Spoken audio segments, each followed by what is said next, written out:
रानी। ओम जय अम्बे गौरी। 64 योगिनी गावत नृत्य करत भैरो। मैया नृत्य करत भैरो। बाजत ताल मृदंगा, बाजत ताल मृदंगा। और बजत डमरू। ओम जय अम्बे गौरी। तुम ही जग की माता, तुम ही हो भरता। मैया तुम ही हो भरता। भक्तन की दुख हरता, भक्तन की दुख हरता। सुख संपत्ति करता। ओम जय अम्बे गौरी। भुजा चार अति शोभित वरमुद्राधारी। मैया वरमुद्राधारी। मन वांछित फल पावत, मन वांछित फल पावत। सेवत नर नारी। ओम जय अम्बे गौरी। कंचन ढाल विराजत अगर कपूर बाती। मैया अगर कपूर बाती। श्रीमाल के तुम राजत, श्रीमाल के तुम राजत। कोटि रतन ज्योति। ओम जय अम्बे गौरी। श्री अम्बे जी की आरती जो कोई नर गावे। मैया जो कोई नर गावे।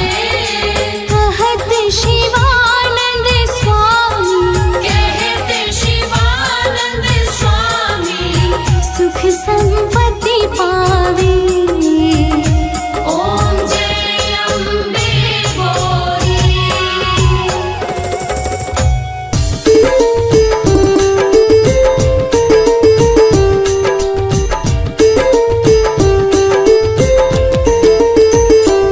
अम्बे तू है जगदम्बे काली, जय दुर्गे खप्पर वाली। तेरे ही गुण गाए भारती। ओ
जुग जुग जीवे तेरा जमुए दराजा, जुग जुग जीवे तेरा जमुए दराजा।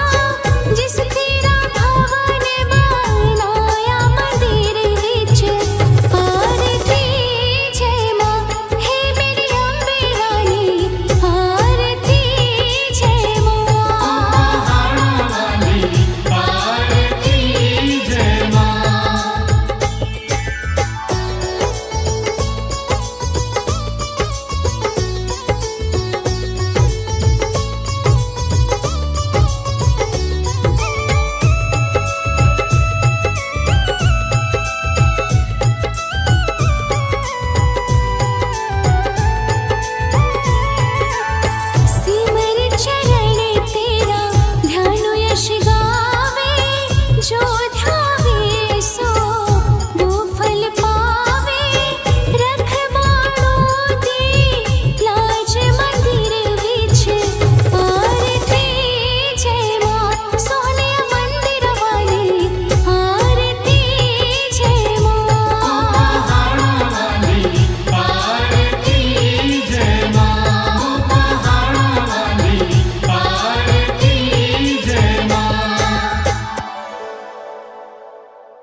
सुनो ध्यान से माँ दुर्गा की हम तो कथा सुनाते हैं, हम कथा सुनाते हैं। उजियार हुआ दरबार भवानी माँ को बुलाते हैं, माँ को बुलाते हैं। सुनो ध्यान से माँ दुर्गा की हम तो कथा सुनाते हैं, हम कथा सुनाते हैं। कर जोर करो वंदन, माँ देगी अनार धन, माँ देगी अनार धन। कर जोर करो वंदन।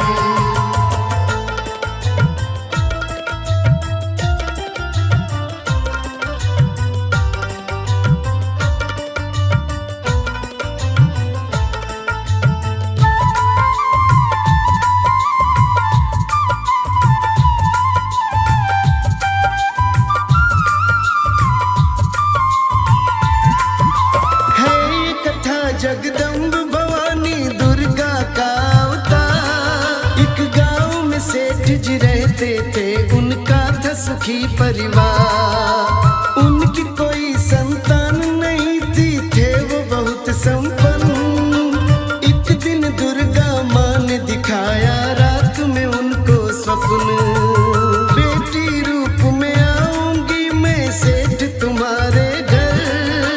पूजा पाठ और भक्ति बढ़ाओ, आ जाओ कबीर। जाग उठा उस स्वप्न से डर कर सेठ किया चित्कार। बस वह बार बार कहता था ले चलो माँ के द्वार। तब उसकी जो धर्म पत्नी थी जान गई सब खेल, जान गई सब खेल। यह कथा जो मन से सुनेगा दुर्गा माँ से होगा मेल, माँ से होगा मेल। कर जोर करो वंदन, माँ देगी अनार धन, माँ देगी अनार धन। कर जोर करो वंदन।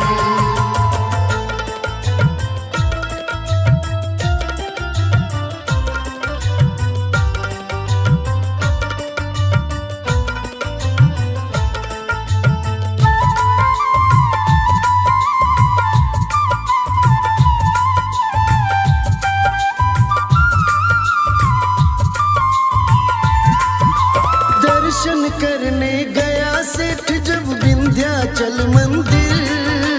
बहुत से बंदर घेर सेठ को हो गए वही स्थिर। सोचा सेठ कुछ करूं तभी एक बंदर आया पास। जाकर के प्रसाद चढ़ाओ करके तुम विश्वास। आकर बाहर सभी कपी को लड्डू देना बात। जिस लड्डू में सुंदर गंध उसको लेना चाट। उस लड्डू को ले जा करके खिला दो पत्नी को। माँ दुर्गा का होगा अवतरण कन्या नवमी को। वह सेठ खुशी से हो गया पागल, अद्भुत हो गया खेल, अद्भुत हो गया खेल। यह कथा जो मन से सुनेगा दुर्गा माँ से होगा मेल, माँ से होगा मेल। कर जोर करो वंदन, माँ देगी अनार धन, माँ देगी अनार धन। कर जोर करो वंदन।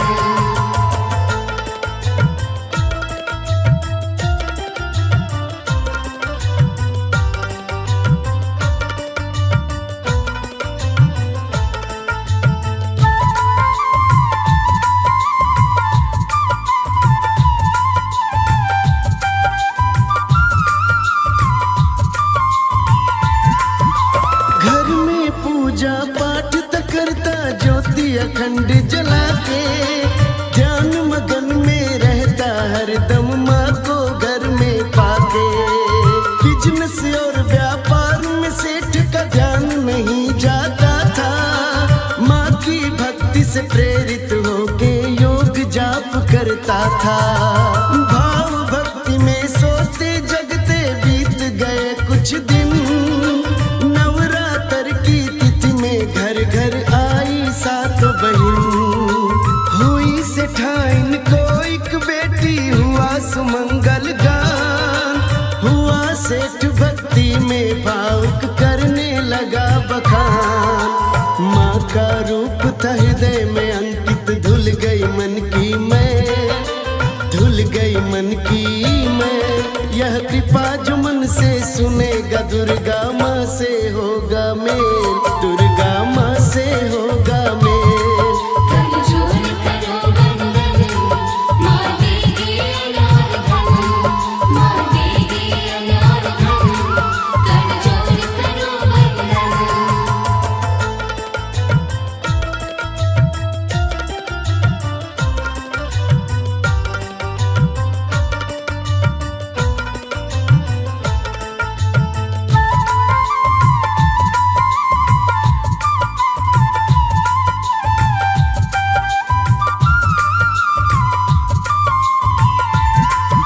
शक्ति रूप में कन्या धीरे धीरे बड़ी हुई, दया धर्म और दानी सज्जन सेठ की चल पड़ी।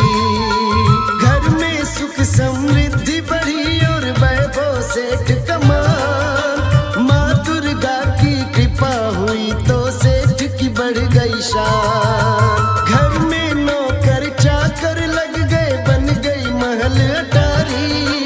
बड़ा खूब व्यापार सेठ का बना बड़ा व्यापारी।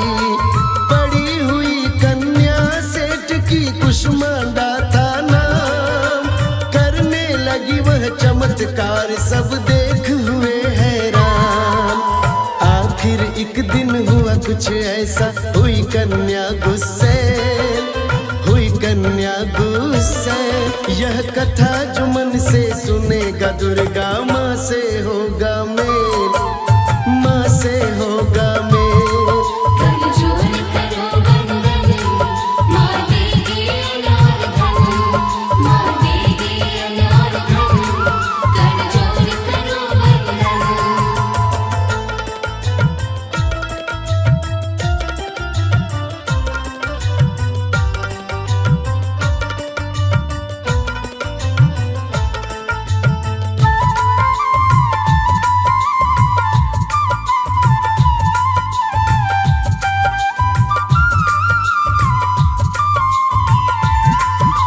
भिक्षुक और संत जब आते, देता दान अपार। आशीष पाकर सेठ ने निज का बढ़ा लिया व्यापार। अपनी बेटी कुष्मांडा का पैर पखारे रोज, उसमें माता रानी का वह करता रहता खोज। एक दिन गली में खेल रही थी कुष्मांडा सखी संग, तब अचानक कुष्मांडा ने बदला रूपत रंग। तभी सभी डर गई सहेली, स्थिर हुआ प्रवाह। एक सहेली से वो बोली, तूने की है गुनाह। नीम की डाली पर भैरव को क्यों झुलाते हैं, क्यों झुलाते हैं। सुनो ध्यान से, माँ दुर्गा का कथा सुनाते हैं, हम कथा सुनाते हैं। कर जोर करो वंदन, माँ देगी अनार धन, माँ देगी अनार धन। कर जोर करो वंदन।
कुष्मांडा पर माँ दुर्गा का असर। इनके प्यारे न्यारे रूप पे रीझ ही जाते हैं, रीझ ही जाते हैं। सुनो ध्यान से माँ दुर्गा का कथा सुनाते हैं, हम कथा सुनाते हैं। करजोड़ करो वंदन, माँ देगी अनार धन, माँ देगी अनार धन। करजोड़ करो वंदन।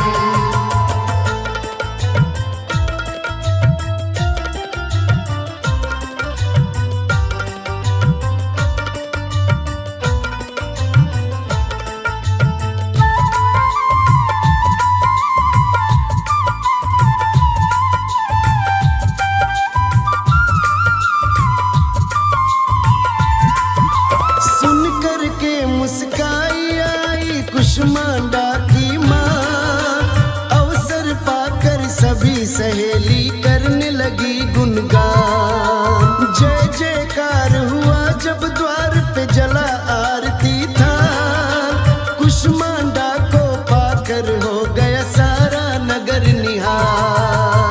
दूर दूर से दर्शन को आते थे भक्त वसंत, सेठ का घर जब मंदिर बन गया बरसी कृपानंद। जिस पर माता खुश हो जाती होता मालो माल, उसका जीवन धन्य हो जाता रखती उसका ख्याल। नवरात्र भर कुष्मांडा के घर आते जाते हैं, घर आते जाते हैं। सुनो ध्यान से माँ दुर्गा का कथा सुनाते हैं, हम कथा सुनाते हैं। करजोड़ करो वंदन, माँ देगी अनार धन, माँ देगी अनार धन। करजोड़ करो वंदन।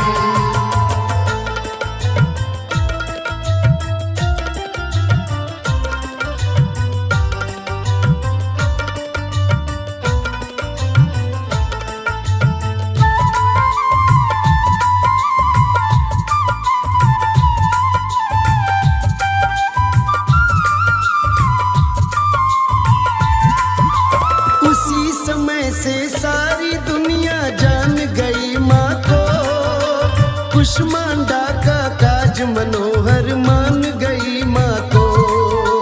दिव्य रूप का दर्शन पाकर होते थे सब धन्य। माँ कुष्मांडा सुंदर नगर के सेठ की बेटी सुरम्य, आते थे नित दर्शन करने भक्त हजारों रोज।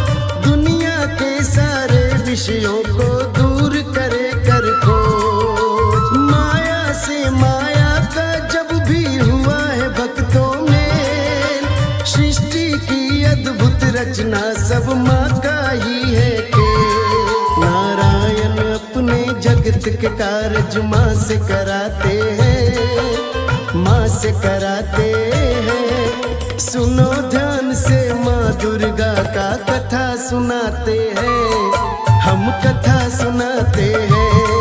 करजोड़ करो वंदन, माँ देगी अनार धन, माँ देगी अनार धन। करजोड़ करो वंदन।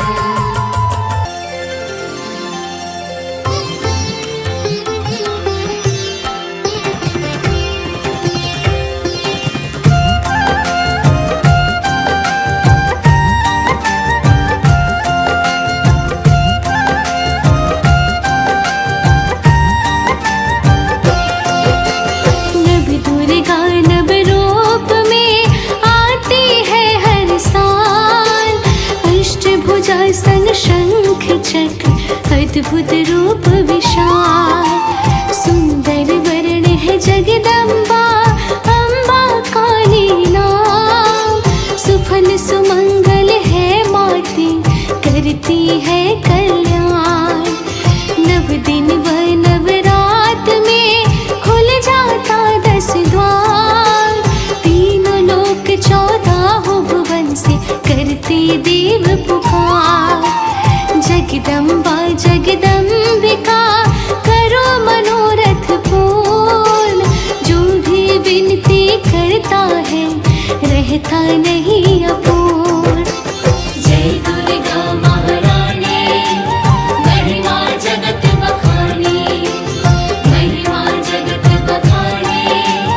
जय दुर्गा महारानी। कण कण तीर्ण जाग उठा, ले दुर्गा अवतार। सती साहबे भव प्रता, आर्या जमा साकार। रूप सहस्त्र बनाम सहस्त्र, वस्त्र अंग है लाल। माते पुत्र हुआ आपका, भ्रिकुटी नयन विशाल। शरण में जो भी आता है, जाता नहीं उदास। कानन कुंडल शोहत है, तुम पर है विश्वास। दया की भीख मांगता हूँ, दे दो हे कल्याणी।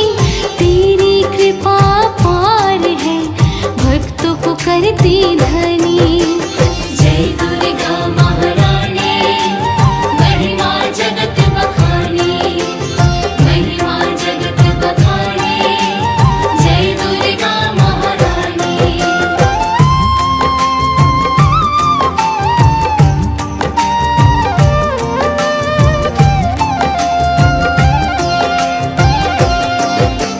दया दृष्टि की देवी तो, महिमा परंपार। मातु हृदय चारिणी, आप ही तारणहार। सबल निबल सबके लिए, आप ही हो पतवार। हे दुर्गा इस लोक की, खोलो पुण्य का द्वार। नीति नियत नाम शुभ, सकल मनोरथ जोय। जग के उत्तम काज हित, बस माँ तुमसे हो। कष्ट हरो करुणा करो, काल रात्रि है माँ। दुष्टों से रक्षा करो, सिद्धिदात्री है माँ। जय दुर्गा महारानी, महिमा जगत बखानी, महिमा जगत बखानी। जय दुर्गा महारानी। महिषासुर को मार कर, जगत गुलिया बचाई। दुर्गेश्वरी वरदायिनी, होती हो सदा सहाय। पल में पूर्ण प्रकाश कर, मिटा देती अंधकार। शरण में जो आ जाता है, देती उसे उबार। दीपक की ज्योति बनकर, मोती धन बरसाए। नव दिन मानव रूप में, सबके घर पर जाए। चंचल मन की चंचला, शरणागति अति प्रिय। चरण कमल में बसता माँ, मेरा हर्षित हिय। जय दुर्गा महारानी, महिमा जगत बखानी, महिमा जगत बखानी। जय दुर्गा महारानी।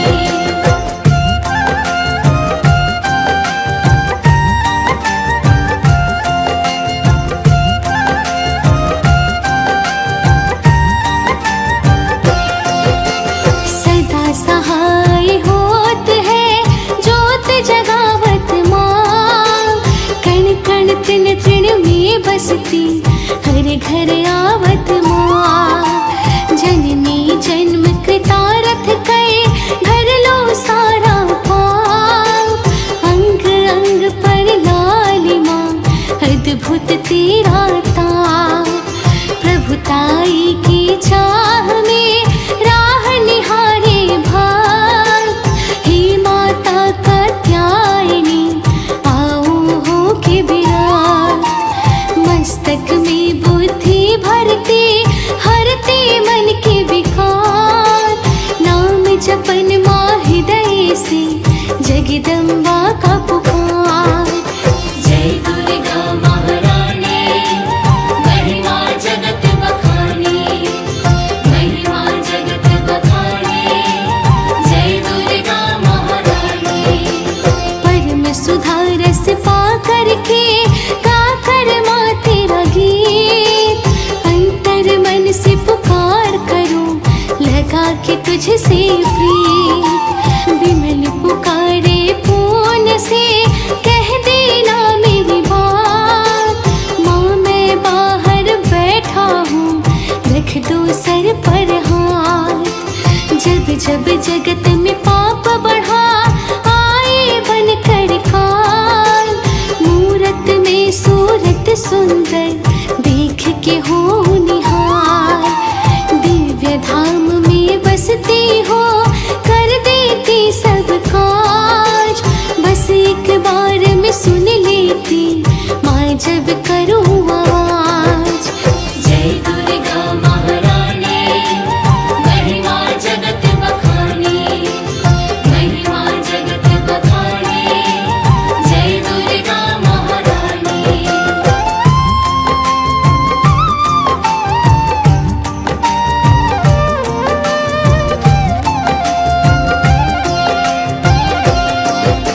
सर्वस बरबस प्रीत तेरा हे जगदम्ब भवानी, करुणा दया के सागर हो हे अम्बे महारानी।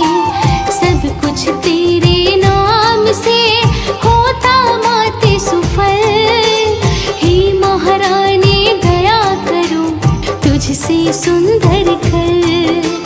तू ही मैहर में रहती बनकर शारदा माँ, तुम ही जम्मू में रहती बनकर वैष्णो माँ। थावे वाले तुम ही हो, तुम ही शीतला माँ, तुम ही तारा चंडी हो, तुम ही विंध्याचली माँ। जय दुर्गा महारानी महिमा जगत बखानी, महिमा जगत बखानी, जय दुर्गा महारानी।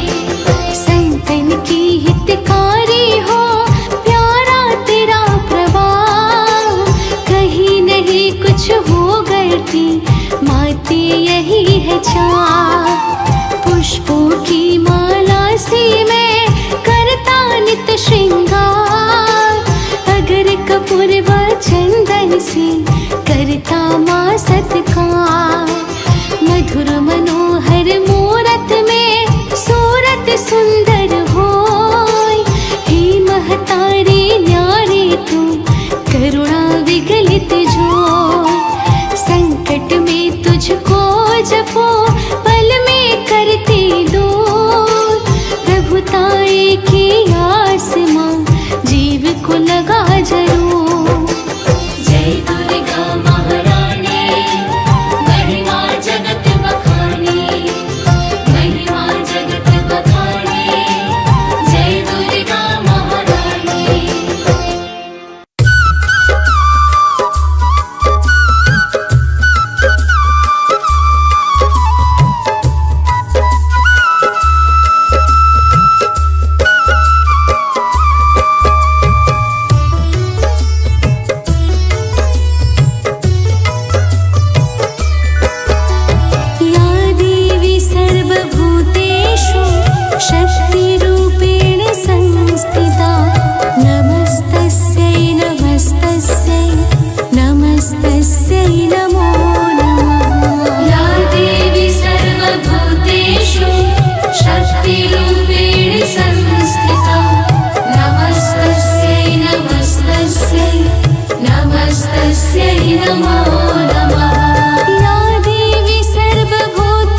नमो नमः या देवी सर्वभूतेषु शान्तिरूपेण संस्थिता नमस्तस्यै नमस्तस्यै नमस्तस्यै नमो नमः या देवी सर्वभूतेषु शान्तिरूपेण संस्थिता नमस्तस्यै नमस्तस्यै नमस्तस्यै नमो नमः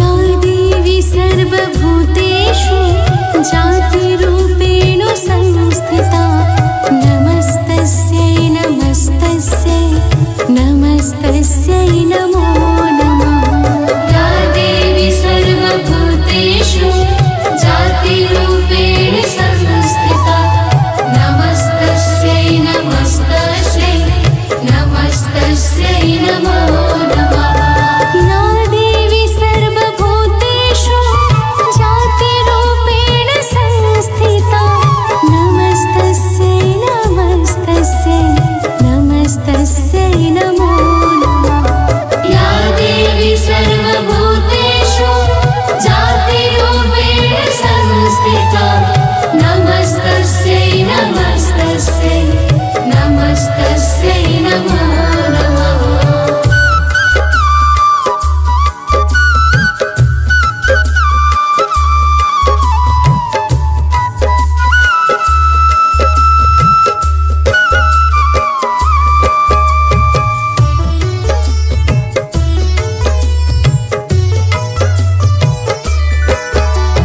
या देवी सर्वभूतेषु बुद्धिरूपेण संस्थिता नमस्तस्यै नमस्तस्यै नमस्तस्यै नमो नमः या देवी सर्वभूतेषु बुद्धिरूपेण संस्थिता नमस्तस्यै नमस्तस्यै नमस्तस्यै नमो नमः या देवी सर्वभूतेषु बुद्धिरूपेण संस्थिता नमस्तस्यै नमस्तस्यै नमस्तस्यै नमो नमः या देवी सर्वभूतेषु बुद्धिरूपेण संस्थिता नमस्तस्यै नमस्तस्यै नमस्तस्यै नमो नमः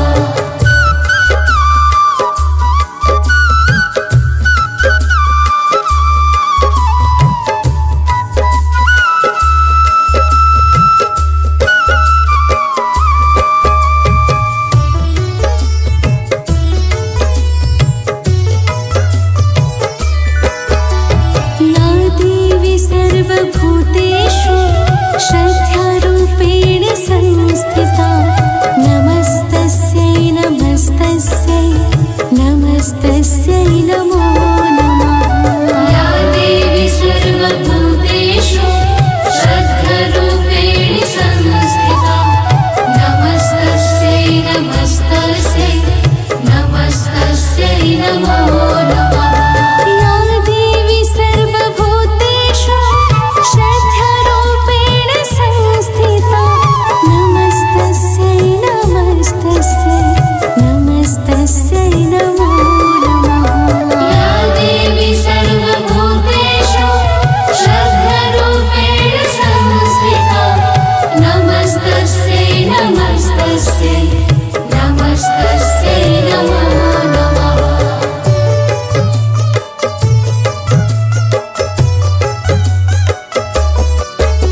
तस्यै नमः